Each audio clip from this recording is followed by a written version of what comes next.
दोस्तों, बात बहुत सीरियस है। वीडियो पूरा जरूर देखिएगा, क्योंकि सबके लिए जानना आवश्यक है कि क्या दुनिया में मंदी आने वाली है।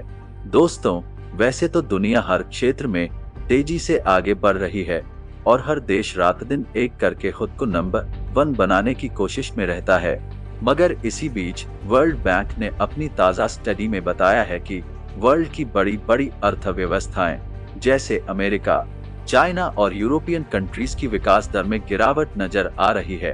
तो चलिए जानते हैं दुनिया की बड़ी बड़ी इकोनॉमी क्या कहती है आने वाली मंदी के बारे में।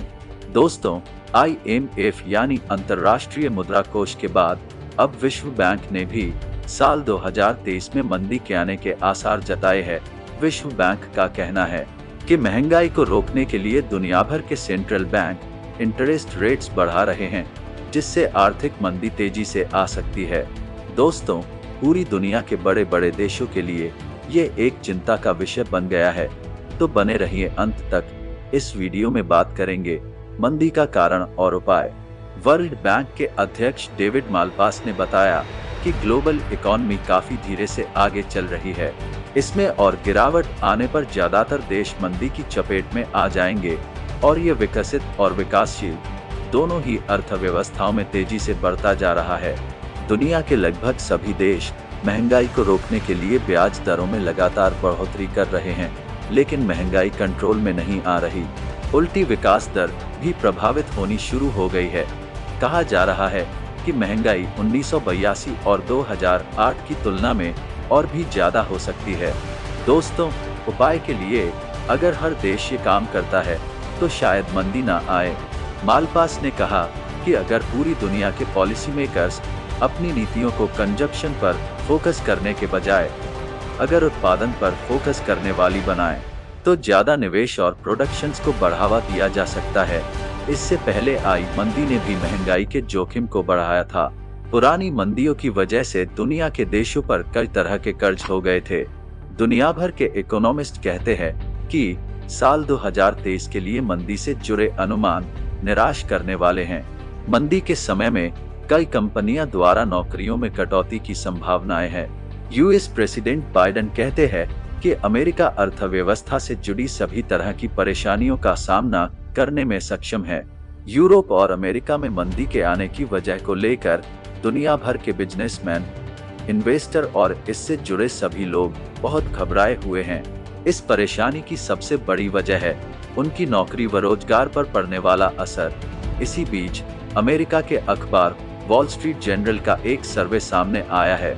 इस सर्वेक्षण में अर्थशास्त्रियों ने अनुमान जताया है कि अमेरिका में अगले एक साल में आर्थिक मंदी आ जाएगी, क्योंकि महंगाई पर काबू पाने के लिए फेडरल रिजर्व लगातार ब्याज दरों में वृद्धि कर रहा है। IMF चीफ क्रिस्टालिना जॉर्जीवा ने कहा कि वर्ल्ड इकोनॉमी अगर इसी रेट से बढ़ी तो जल्द ही दुनिया को एक बार फिर रिसेशन का सामना करना पड़ सकता है। उन्होंने ये भी कहा कि 2026 तक वर्ल्ड इकोनॉमी $4 ट्रिलियन मतलब करीबन 3.5 लाख अरब रुपए के रिकॉर्ड ग्रोथ तक पहुंच जाएगा। 2022 में जहां इकोनॉमी 3.2% रेट से डेवलप हो रही है, 2023 में वह 2.9% की ग्रोथ से ही बढ़ेगी।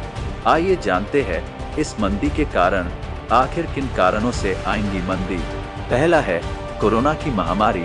दोस्तों, हम सभी जानते हैं कि 2020 और 2021 इन 2 सालों ने पूरी दुनिया को घुटने पे लाके रख दिया था। लॉकडाउन और कोरोना वैक्सीन न होने की वजह से कई देशों में तहलका मच गया था। चारों तरफ त्राहिमाम हो रहा था, मानो जैसे दुनिया रुक सी गई हो। और इसके बाद दूसरा कारण है रूस और यूक्रेन का युद्ध, जो अभी तक थमने का नाम नहीं ले रहा। और तीसरा हाई इंटरेस्ट रेट्स, जिसके चलते वर्ल्ड इकोनॉमी का ग्रोथ बुरी तरह प्रभावित हुआ। IMF लगातार इस विषय पर दुनिया के बड़े बड़े बैंकर्स, अर्थशास्त्री और फाइनेंस मिनिस्टर्स से गहन चर्चा कर रही है। तो दोस्तों, आप क्या कहते हो आने वाली मंदी के बारे में? कमेंट बॉक्स में अपना कीमती कमेंट जरूर लिखें और हाँ, वीडियो को लाइक और एक बार सब्सक्राइब जरूर करें। नमस्ते।